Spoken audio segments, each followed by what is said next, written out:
The spark that changed everything. The diner was almost empty that night. The kind of silence that hummed.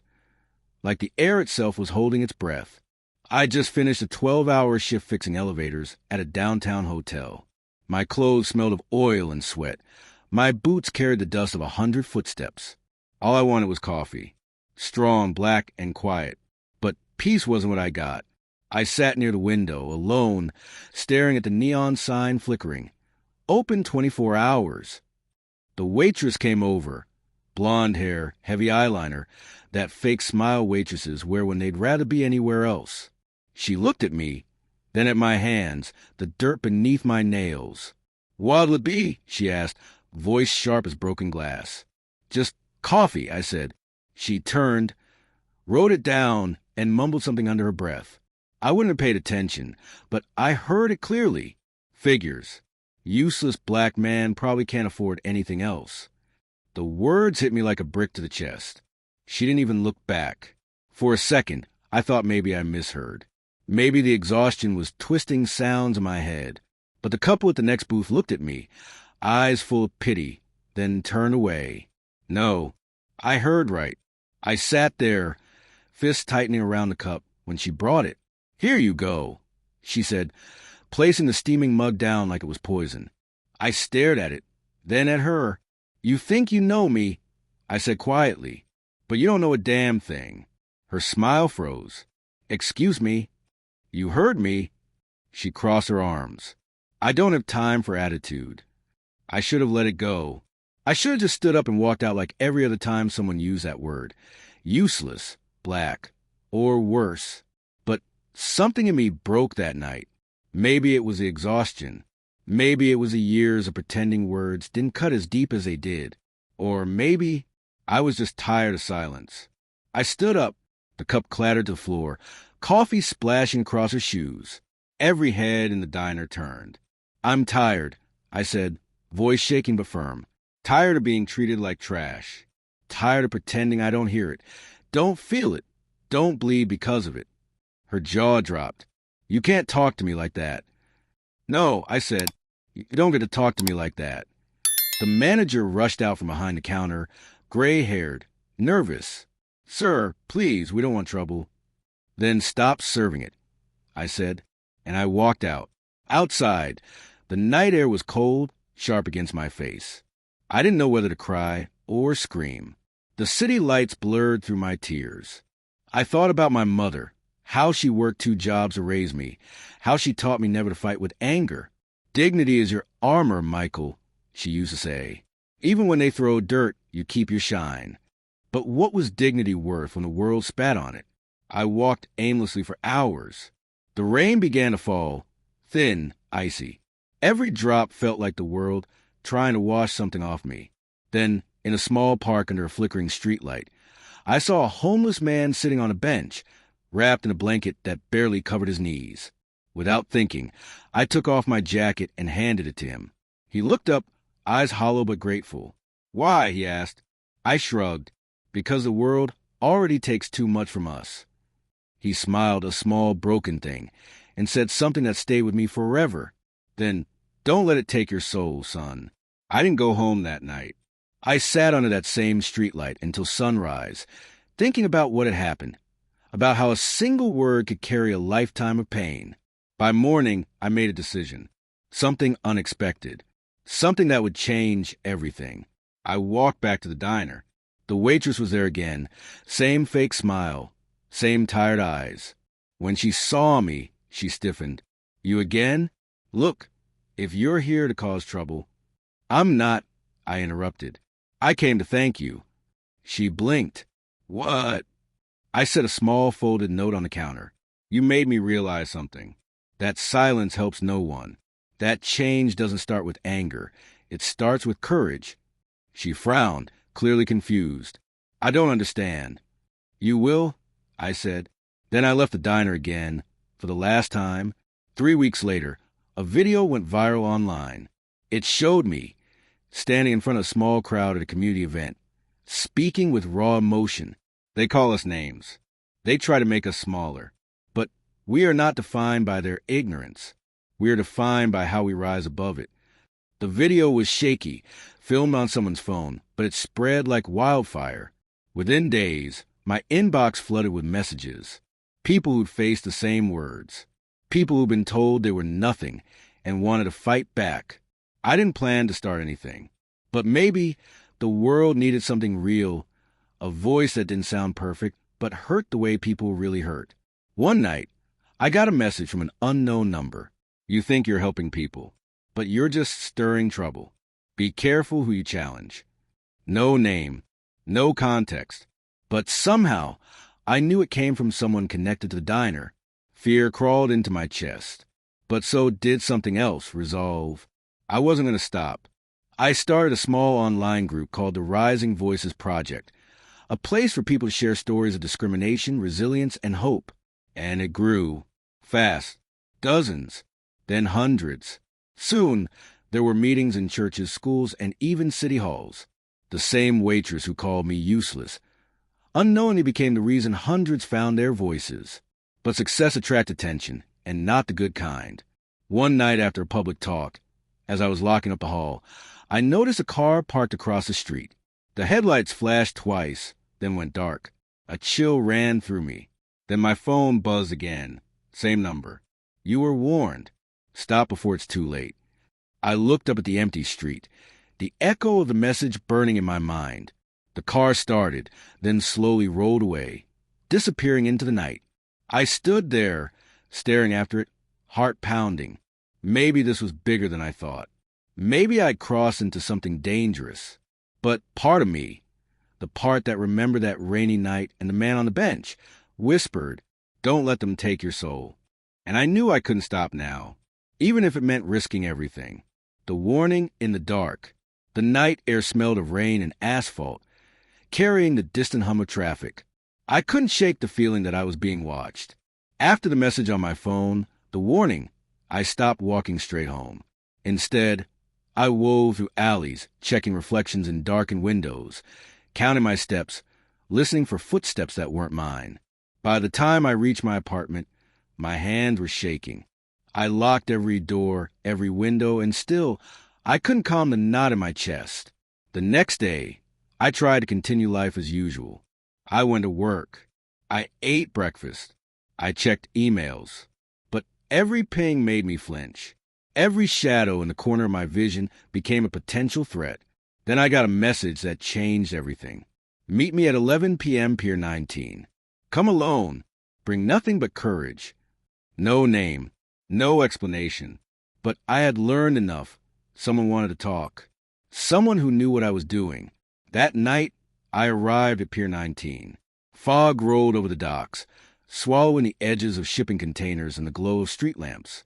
A figure stepped out of the mist. Tall, slim, wearing a hood. "Michael Johnson?" the voice asked. I nodded. "Who's asking?" "Someone who wants to help. Someone who knows why you're being targeted." I took a cautious step forward. "Then tell me now." The figure reached into a pocket and handed me a small envelope. Inside were photographs, the diner, my blog post, and faces I recognized from news stories about harassment, corruption, and cover-ups. Then a note. North Axis isn't just a name. They're everywhere, and they don't forgive mistakes. Keep going, but don't trust anyone who hasn't earned it, not even the people who look like friends. I read the words over and over, the chill crawling into my bones. The stranger stepped back. You have something they want, and if they can't get it, they'll make sure it costs you more than you're willing to pay. I swallowed hard. I don't even know what I have. You do, they said. Your words, your blog, your voice. That's what scares them. It's also the only thing that can stop them. And just like that, they disappeared into the fog. I stood there alone, heart racing, and realized something. The fight had just begun. The following week, the threats escalated. My apartment was broken into. Nothing stolen, just doors left open, drawers rifled through. Someone tried to hack my blog account. My phone buzzed at all hours with calls from blocked numbers. I couldn't go to the police. Not yet. I didn't know if North Axis had people inside law enforcement. All I had was my voice and my determination. One morning, a package arrived at my door. Inside was a small flash drive and a single sheet of paper. This is the key to understanding. But be careful. Some truths will hurt more than lies ever did. I hesitated, then plugged it into my laptop. Folders upon folders appeared. Financial records, confidential emails, contracts, and photographs. I skimmed through them, heart pounding. North Axis wasn't just a local group. They were an international network, political connections, money laundering, intimidation tactics. And they had started targeting me because I had, unknowingly, exposed the smallest fraction of their operation. I sat back, stunned. If this leaked, countless people's lives would change. But so would mine. That night, I couldn't sleep. I kept imagining the waitress who would call me useless. Megan, I had learned, standing in the diner all those months ago, unaware that her words had sparked something far bigger than either of us. I realized I had a choice: run and hide, or step fully into the fire. The next day, I organized a small meeting with a few trusted voices from my blog community, people who had shared their stories, who had proven their commitment to change. I couldn't do this alone. Everyone who's here tonight, I said, has faced a moment when the world tried to tell you who you were. We're not useless. We're not broken. And now, the people who tried to silence us, they're about to meet resistance they didn't see coming. Faces in the room nodded. Eyes full of fear. Eyes full of fire. We planned carefully. Leak small pieces first, then build momentum. Every post, every story, every blog entry had to be precise. North Axis had power, but our collective voice could move faster than money and influence. A week later, I was walking home from a community meeting when I noticed someone following me. I ducked into an alley, heart hammering. "Michael Johnson?" A voice called. I froze. Out of the shadows stepped a man in a dark suit, familiar yet foreign. "You're making a mistake," he said. "You can't fight what's already watching you." I squared my shoulders. "Then I guess I'll just have to surprise them." He shook his head. "It won't end well for you." I didn't flinch. "It will end how it has to. I've already survived worse." He studied me for a long moment, then walked away, disappearing into the night. That night, my phone buzzed again. Another message, same block number. "They know you're organizing. They're coming." I stared at the screen, adrenaline mixing with fear. But beneath it, a spark I hadn't felt since the diner, a strange, powerful determination. I realized something. The fight wasn't about me. It was about every person who had been called useless, unseen, or silenced, and I couldn't let them lose. The following morning, I received a call from someone I hadn't expected. "Michael, it's Megan." Her voice was quiet and nervous, but urgent. "You've gone further than I thought. They've noticed. I have a way to protect you, but it's risky." I gripped the phone tighter. "Tell me." "Meet me at the warehouse on 7th Street. Midnight. Alone. Bring nothing but courage." I paused. Then I smiled. "I'll be there." That night, I prepared myself. No phone. No wallet. Just the clothes on my back and a conviction that this fight was bigger than fear. When I stepped out into foggy streets, I couldn't see who might be watching. I only knew that the path ahead would test everything, my courage, my morals, my very life. But I was ready, because after the diner, after the insult, after every moment they tried to make me feel small, I had learned the truth. I was not useless. And what I did next would be unexpected. Into the fire. The warehouse on 7th Street was silent. Fog rolled in from the river, curling around the metal siding like ghostly fingers. Every step I took toward the entrance made my heart pound harder. I had no plan, only resolve. And the memory of that night in the diner, the insult, the humiliation, burning like a fire in my chest. Inside, the shadows swallowed everything. A single light flickered, revealing Megan sitting at a metal table, her laptop open and files stacked high around her. "You came," she said, voice low, relief and fear mixed in her tone. "I promised I would." I said. She shook her head. "It's worse than I thought. They've started tracking the live streams. They know who's involved. If we make a move without a strategy, it could cost lives." "I don't care about cost," I said. "I care about truth, about making sure people like me, people like us, aren't silenced. Her eyes softened. I know. That's why I need your help. For hours we planned. We went through every file, every lead, every contact.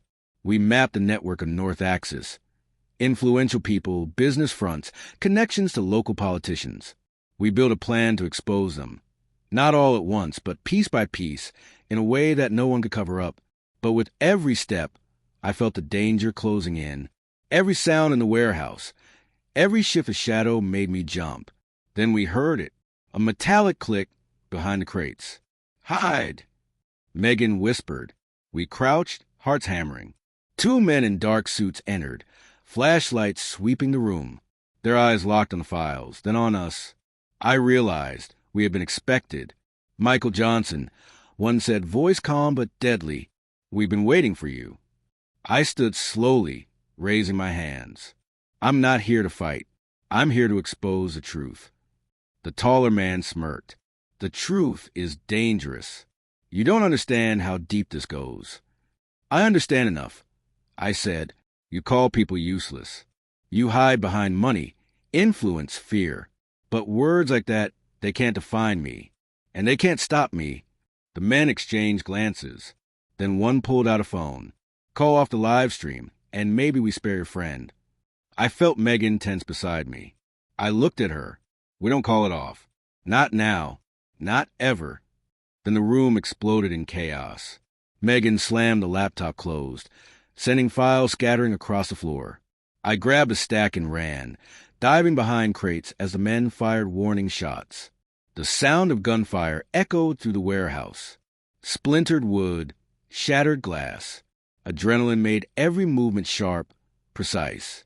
We moved through the shadows, following the plan we'd prepared. It was risky, terrifying, unexpected, but there was no turning back. Somehow, we reached the back exit.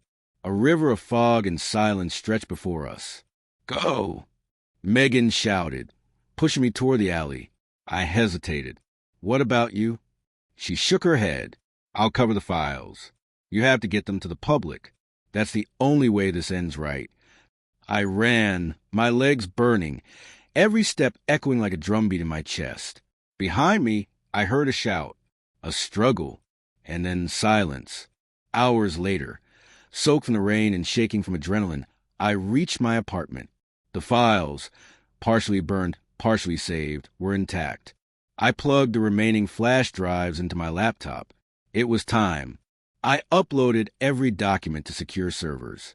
Emails, financial records, photographs, proof of corruption, harassment, and cover-ups. Then I wrote my story, raw, unfiltered, unafraid. I hit publish. Within minutes, the internet erupted. News outlets picked it up. Social media ignited. North Axis didn't know what hit them. Days passed. The fallout was massive. Investigations began. Arrests were rumored.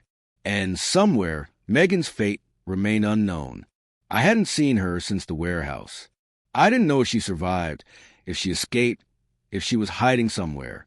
But a part of me believed, hoped, that she had made it. Meanwhile, the messages didn't stop. Anonymous threats, warnings, even tips from those trying to stay in the shadows. And then one evening, a small envelope appeared in my mailbox. No return address. Inside, a single photograph. Megan, smiling faintly, holding a sign. "Keep going. The story isn't finished." Beneath it, another note. "They aren't done, but neither are you. Trust no one completely. Fight smart. Fight loud. And remember, you are not useless." I stared at the photograph, my fingers trembling. I wasn't useless. And everything that happened, the insult, the betrayal, the danger, the fire, had led to this. But the fight wasn't over. Somewhere out there, North Axis was planning their next move. Somewhere, Megan was fighting her own battles. And somewhere, people like me, people like us, were waiting for the courage to rise. I closed my eyes. The rain tapped against my window, soft but insistent. The city pulsed around me. And for the first time, I felt ready. Because no matter what came next, threats, lies, or more fire, I knew this. I would not be silenced. I would not be broken. And what I did next would be entirely unexpected. The last stand. The city was alive, but it felt hollow. The streets buzzed with news of the expose, arrests, resignations, revelations. Yet in the shadows, the remnants of North Axis still lurked, silent, watching. I had spent weeks processing everything that had happened. The warehouse, the threats, Megan's disappearance.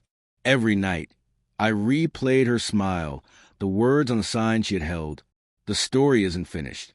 I didn't know where she was. I didn't know if she was safe. All I knew was that the fight wasn't over. That morning, I received a cryptic message. No number, no signature. Just meet me at the old subway station, 10 p.m.